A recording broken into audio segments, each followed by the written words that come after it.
Oke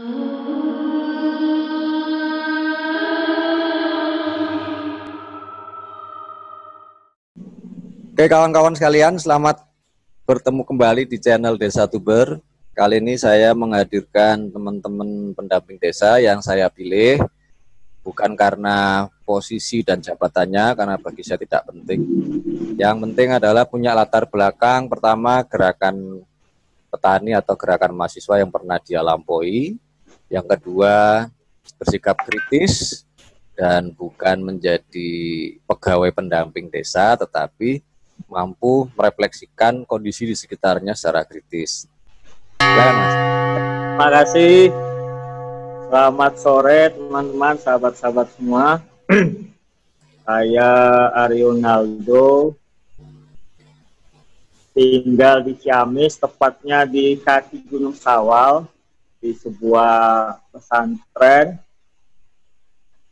Kemudian karena situasi di desa menurut guru saya perlu dibantu, kemudian saya ketika waktu itu ada pembukaan kerja pendamping desa, saya mendaftar dan diterima sebagai pendamping lokal desa.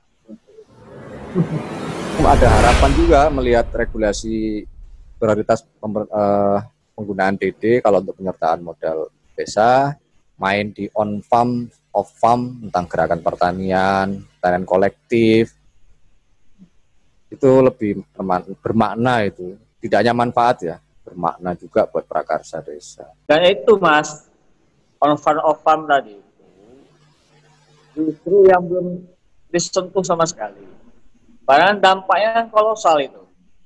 Ya. Misalkan soal budidaya atau pertanian, ketika sebuah desa itu bisa memproduksi hasil pertanian, itu kan banyak pelaku usaha yang katakanlah ikut merasakan, menikmati putaran dari pertanian itu. Misalkan pertanian jagung atau padi, ketika itu benar-benar disupport oleh desanya, nanti kan muncul usaha pupuk, muncul usaha bibit, muncul usaha apa gitu.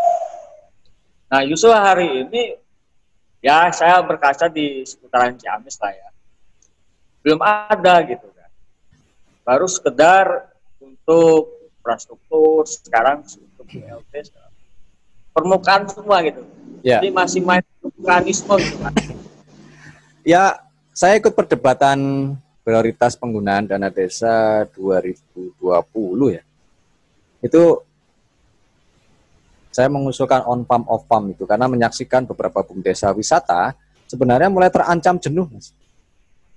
Ya. Ketika saya belajar dari beberapa desa, nggak banyak sih, saya hanya beberapa desa, 3-4 desa gitu. Ternyata desa wisata itu sudah saatnya mengembangkan ke pertanian kolektif, pertanian organik ya, atau pangan organik. Nah, dari situ orang berwisatanya tidak hanya sifatnya wisata bahari, wisata air, wisata view. Ya, wisata pemandangan. Nah, gitu enggak. Tapi dia membuka kisah baru. Kisah baru dari pengelolaan wisata menuju ke aksi perdagangan. Ini yang agenda sangat mulia menurut saya untuk membongkar isolasi ekonomi dari ratusan tahun di desa. Jadi agenda gerakan budidaya yang dilakukan oleh Bumdesa yang awal dari wisata itu diintegrasikan. Kita masukkan dalam perencanaan usahanya. Ya, kita biasanya menggunakan kanvas model bisnis. Beberapa Bumdesa mungkin tidak pakai itu karena memang logikanya harus kuat kiri kanan. Nah, tapi beberapa pendamping sudah kita ajak diskusi pakai metode itu. Jadi di situ integrasi antara pertanian dengan aksi perdagangannya plus wisata. Pertimbangan-pertimbangan mulai dari pendapatan sampai dengan pengeluarannya, beban-beban biaya yang dikeluarkan akan tertutup. Karena apa? Adalah waktu diskusi perencanaan usahanya itu terjadi musim-musim tertentu saja pendapatan tinggi yang diperoleh oleh desa wisata. Tetapi kalau pertanian itu sedikit, ada musim-musim tertentu. Nah, tetapi dia ada siklus yang masih bisa diperhitungkan. Kalau wisata itu pada musim liburan, sedangkan kalau pertanian itu pada konteks musim, kalender musim tanam, panen, itu kan warga desa sudah tahu soal itu. Kita gabungkan. Nah, berikutnya aksi perdagangan. Ini yang kalau diskusi dengan Mas Toro, dengan teman-teman Mazhab Timoho itu kita tutup kisah wisata, kita buka aksi perdagangan keluar desa. Saya kira 2021 ini kalau pandemi sudah dinyatakan selesai, ya kita bisa bergerak ke arah sana. Masuk pangan. Iya. Nah, beberapa perusahaan saya kira yang bermain untuk CSR sudah melihat ke sana ya. Awalnya mereka dengan kelompok-kelompok kecil, sekarang sudah mulai menoleh ke BUMDesa, fasilitasi juga. Nah, tinggal integrasi aja antar beberapa programnya. Melangkah ke sini saya kira pergerakan pendamping nanti akan lebih banyak bicara tentang kerjasama desa. Ya, harus ke sana. Beberapa tempat belum terbiasa itu kerjasama desa. Jadi ini Mas, ada keterputusan ini. Bahwa desa itu misalkan masyarakat petani.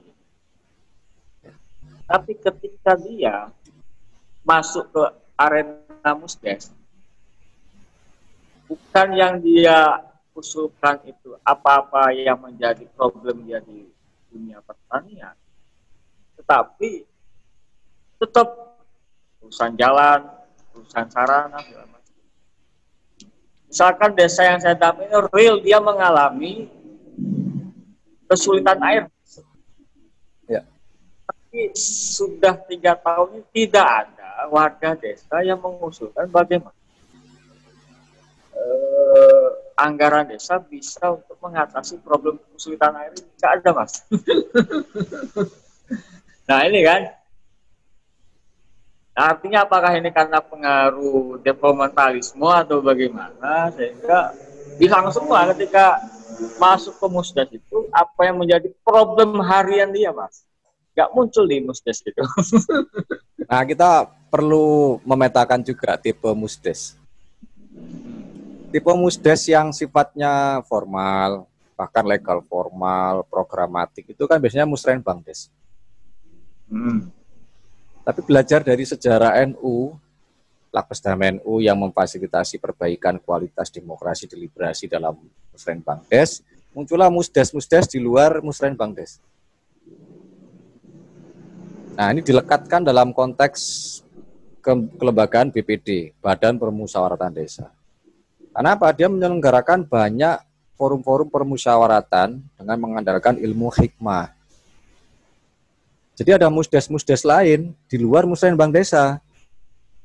Musrenbang desa itu juga rasionalitasnya instrumental, bahas angka, bertujuan. Tapi kalau musdes-musdes lain tidak, dia persoalan petani apa? Ya kan? Misalnya zero waste farming, mulai dari bibit, pupuk, sebagainya, BUMDesa yang usahakan. Gerakan petani yang kelompok sudah eksis bisa bergabung. Lalu tata keuangannya dan sebagainya. Itu, Mas. Ya. Tapi kalau yang dimaksudkan tipe musyawarah perencanaan pembangunan desa yang hanya urusan uang dan kekuasaan, ya pasti diskursus, usulan-usulan dari teman-teman petani dan sebagainya hilang. Enggak, kalau ini justru belum seperti itu. Jadi misalnya petani hadir di musdes, dianya nggak mengusulkan apa-apa yang bisa untuk membantu dunia pertanian.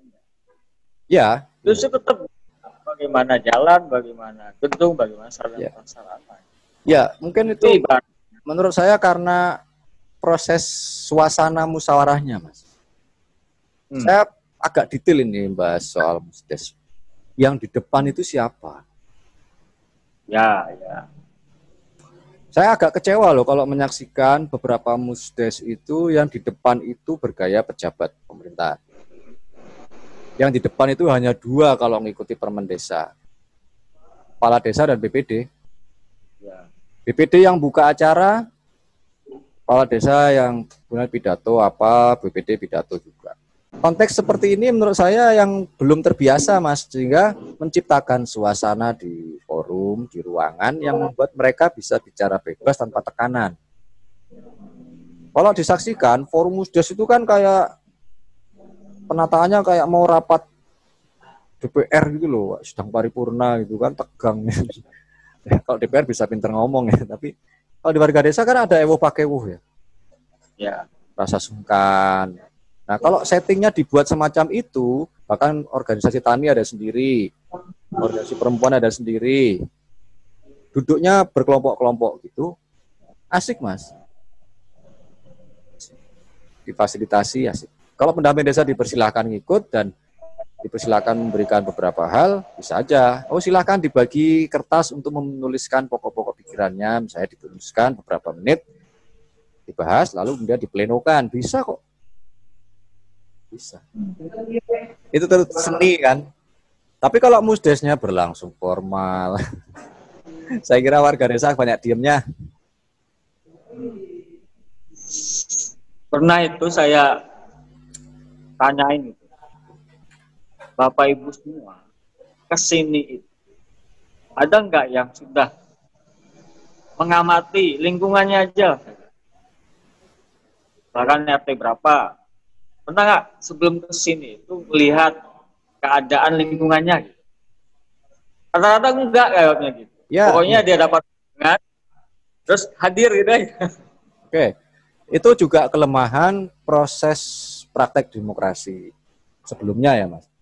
Jadi sebelum musdes itu sebenarnya ada musyawarah-musyawarah yang berlangsung di antara organisasi. Jadi misalnya kelompok Ya, tani punya obrolan sendiri, ya itu disurati. Jadi menyurati mereka sebagai kelompok tani, organisasi tani, PKK juga. Jadi PKK juga ada tempat duduknya sendiri, dikasih tulisan PKK, organ tani A, organ tani B, pengelola air A, representasi organisasi itu ada. Ini yang selama ini enggak, jarang saya lihat foto Twitter teman-teman itu kan, ini background, ya backdrop, lalu pidato di depan, terus itu warganya campur semua, nggak tahu mana BPD, mana pemerintah desa, mana organisasi yang aktif di desa. dan ini Mas, peserta yang diundang itu mewakili struktural wilayah gitu. Ya. Bahkan dusun, kemudian RT RW itu kan sudah memenuhi ruang musdes itu, RT RW itu. Iya, iya, iya. Karena kan kalau ngomongin Permendes ya kan lebih ke perwakilan kelompok sama perwakilan tokoh masyarakat kan. Sektoral lah gitu kan. Kelompok tani, kelompok perempuan, kelompok pengrajin kan. Tapi kan prakteknya enggak. Ya, Nah, beberapa desa sudah praktek. Terutama saya desa yang paling kompleks sedunia itu kan Ponggok menurut saya. Berubah. Jadi yang PKK ya nanti aspirasinya karena dia menghadirkan kelompok, identitas kelompok ke dalam dirinya. Pas musdes dia cerita, saya sudah membuat makanan ini. Lalu saya butuh ini. Itu dikritik yang lain, itu ada dasar kesepakatannya kalau mendapatkan uang dari BUMDesa atau dari pemerintah desa. Pemerintah desa juga, oh kita buka slide tentang APB desa, mana yang kurang. Itu kalau bisa musyawarah-musyawarah semacam itu lebih banyak diselenggarakan sebelum musyawarah RKP desa. Memang melelahkan, Mas. Sampai ada yang bosan musyawarah juga ada. Tapi kan aksi-aksi, diskusi-diskusi deliberatif yang berlangsung di kelompok nanti akan berjalan. Seperti BPD. Nah ini kembali pendulumnya ke BPD. BPD itu kan misalnya 7 atau 5 orang atau berapa orang ya, 9 misalnya, 5 atau 7, itu kan tidak sendirian. Persambungan organisasinya kan dengan organisasi-organisasi tadi. Jadi dia ada biaya untuk jalan-jalan dan menyelenggarakan forum-forum pertemuan, Mas. Itu yang terjadi. Saya ngobrol sama ketua BPD Ponggok yang baru itu. Rajin keliling dia buat forum-forum tiap hari apa gitu. Sebelum Musdes.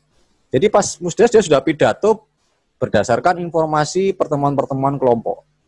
Entah itu keluhan, kritik tajam, aspirasi. Dia bisa membela itu. Dan akibatnya dalam Musdes dia bisa mengarahkan omongan orang yang lantur gitu ya. Lepas dari aspirasi yang cuma curhat itu bisa diminimalisir gitu. Ya. Omongannya jatuh dari langit. Ya tiba-tiba terbawa suasana bisa saja kan secara individual. Tapi kalau sebelumnya mereka sudah ada percakapan yang cukup dan sangat bebas, itu enak nanti berlanjut ke proses-proses Musdes. Bisa panjang tuh Musdes. Saya pernah ikut Musdes 10 jam. 10 jam. Karena saking rumitnya yang dibahas kali ya. Asik itu. Itu si BPD-nya dibiayai untuk dia menjaring aspirasi itu. Iya, kan ada anggaran untuk jalan-jalan ke acara-acara gitu ya. Slot anggarannya dari apa itu? Pemberdayaan kan bisa. Ya, bisa ya. Pembiayaan Musdes. Jadi saya selalu menyampaikan kalau ke teman-teman desa, tolong APB desanya ada Musdes mungkin sekitar 5 atau 10 kali. Dalam satu tahun anggaran. Kalau nggak sanggup mungkin waktu itu mereka kan biasanya cuma 2 atau 3 kali yang tadi Mas Arenaldo sebut. Perdesnya aja perdes formalitas RKPdes, APBdes ya berarti Musdesnya cuma 2 kan? Ya. Nah, kemudian sambil berjalan bisa menganggarkan Musdes beberapa kali. Atau musyawarah BPD, Mas. Musyawarah BPD itu kan juga dalam Undang-Undang Desa diakui kan? Bisa ya? Oh ya wajib lah. Itu bukan wajib sih. Itu kewenangannya BPD sehingga harus dibiayai oleh APBD sama musyawarah BPD. Jadi musyawarah BPD itu berlangsung sebelum Musdes. Musyawarah BPD itu mengajak berbagai kelompok termasuk organisasi kemasyarakatan desa. Lalu saya inisiasi lagi. Ini pembelajaran musyawarah BUMDesa sebelum Musdes. Musyawarah BUMDesa itu membahas perencanaan usaha disepakati ini. Tapi sebelumnya teman-teman masing-masing divisi usaha itu membuat perencanaan usaha juga. Nah, nanti di musyawarah BUMDesa diputuskan hal-hal yang strategis. Misalnya nilai utang usaha lebih tinggi daripada pendapatan. Ini apa penyikapannya? Jadi ada banyak tipe musyawarah. Tidak hanya Musren Bang Des. Ya. Asiknya di situ sih. Ya nanti ya kalau ini perencanaan berarti dianggap sudah mulai dimasukkan ke dalam RKP untuk musyawarah selain yang 2 hal tadi. Ya, musyawarah desa mungkin bisa 3 kali karena ada musyawarah desa perencanaan dan musyawarah desa untuk pertanggungjawaban BUMDesa. Kemudian yang kedua musyawarah BPD. Musyawarah BPD ini penting. Itu kan mau dilakukan BPD jalan-jalan ke wilayah daerah dusun tertentu, silahkan. Mau ketemu dengan warga lain diselenggarakan namanya ini musyawarah BPD, silahkan. Apalagi kalau Mas Arenaldo melihat lampirannya Permendagri BPD itu kan lampiran matriksnya banyak banget kan. Daftar usulan aspirasi sampai daftar peraturan desa aja pegang BPD loh. Tapi saya kira BPD kan nggak punya resource untuk mengerjakan itu 100% seperti pemerintah desa. Makanya buat konvensi aja. Kalau kemampuan keuangan desanya cukup, ketua BPD dapat sekian puluh persen dari siltap nilainya ya, sekian puluh persen dari siltapnya teman-teman itu berapa gitu. Jadi kalau 2,5 juta ya teman-teman dapat 1,5 juta lah buat honor. Gak ada gaji kan, honor itu yang pas untuk kehormatan mereka sebagai aktor-aktor demokrasi. Karena keliling-keliling itu berat. Saya ketemu ada BPD di sebuah desa Jawa Timur itu aktif dia karena menguasai pariwisata kan, dosen juga. Tapi dia belum bisa memaksimalkan kewenangan BPD untuk fungsi aspirasi. Yang mengumpulkan orang kan ya mesti butuh tempat, butuh makanan, Ya. Itu musyawarah Ya, BPD memang. jarang tuh. Jadi memang ada BPD yang istilahnya ya kita harus sering turun masyarakat. Tetapi yang ngumpulin orang itu kan ya masa nggak ada makan minum gitu kan. Sementara itu dari mana kan? Nah, sehingga proses fungsi dia sebagai aspirasi hanya gara-gara teknis itu kan tidak berlangsung gitu Mas. Iya, iya. Ya ada cara lain kalau memang anggarannya nggak ada, bisa aja prakarsa dari kelompok ya atau organisasi kemasyarakatan desa setempat itu membuat acara itu ya urunan swadaya saja. Nah, siapa yang bertanggung jawab di situ? Bisa aja dilegitimasi dengan peraturan desa tentang lembaga kemasyarakatan desa. Jadi jangan terlalu terpengaruh oleh materi-materi lembaga kemasyarakatan desa yang sifatnya cuma doktrin saja. Tidak membahas aspek-aspek prakarsa semacam ini. Ya.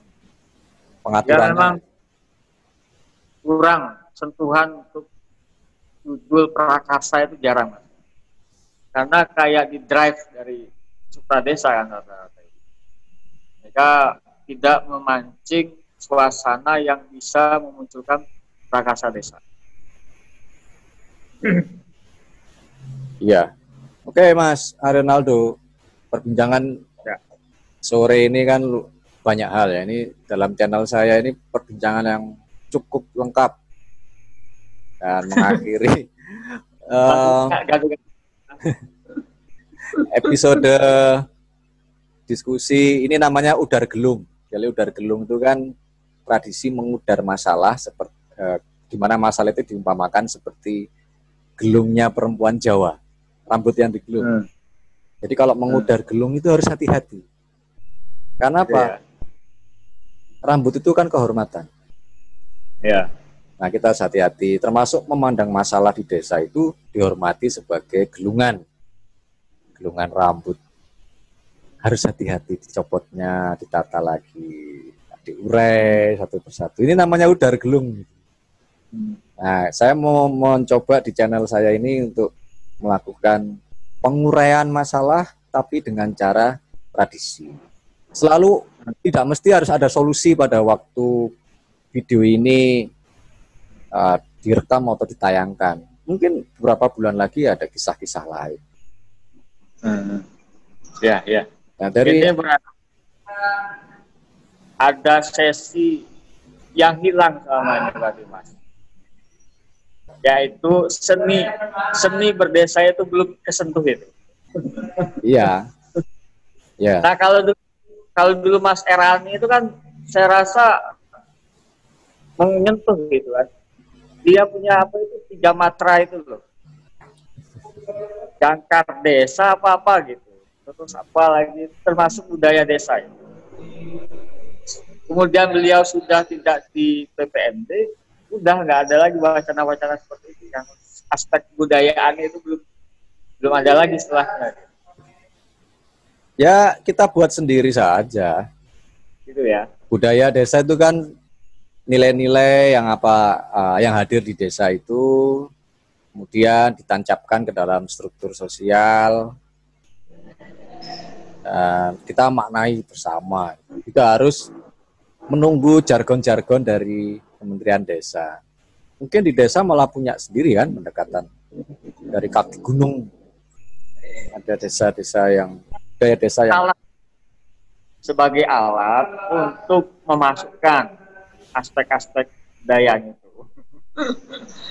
Karena dianggap bahwa sisi kebudayaan di desa itu bukan bagian dari pembangunan desa. Kalau ada cantolannya di atas itu biasanya mau didengar ya. ya jangan itulah nanti kan ketergantungan lagi. Iya sih. Tapi kan ini sebagai alat gitu Mas maksudnya. Tanda kutip alat paksa. Ini program loh. Nah, itu merugikan sebenarnya. Memang mengamankan tindakan secara pragmatis, realistis ya, tetapi tidak ada edukasinya. Saya kira kan maksudnya beberapa akronim dari Kementerian Desa itu, slogan-slogan itu kan hanya untuk aspek komunikasi kebijakan saja kan. bahwa nantinya akan ada beberapa hal perilaku-perilaku baru, ya itulah yang ditampilkan. Jadi gini Mas Arionaldo, satu undang-undang itu dibuat untuk mengubah perilaku sosial baru. Satu undang-undang itu ditujukan untuk mengubah perilaku sosial sebelumnya. Kalau sebelumnya desa mengalami ketergantungan dengan supradesa, sekarang saatnya muncul sendiri beberapa inovasi dan strategi-strategi. Wah, kalau bahasa kerennya kan strategi ya. Kalau bahasa saya ya aksi-aksi komunikatif seperti yang dilakukan oleh Mas Arionaldo dengan petani, dengan perhutani, dengan supradesa yang lain. Ya itulah aksi komunikasi. Jadi sore ini kawan-kawan bisa melihat bahwa menjadi pendamping desa, entah itu PLD, PD, dan apapun namanya, tekanannya adalah pada aksi komunikasi. Itu Mas Ronaldo ada close statement untuk teman-teman penonton. Apa ya?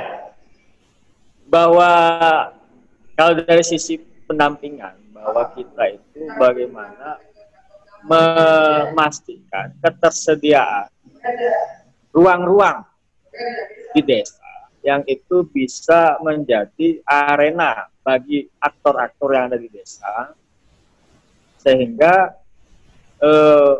tujuan dari pembangunan desa itu benar-benar berangkat dari arena tersebut.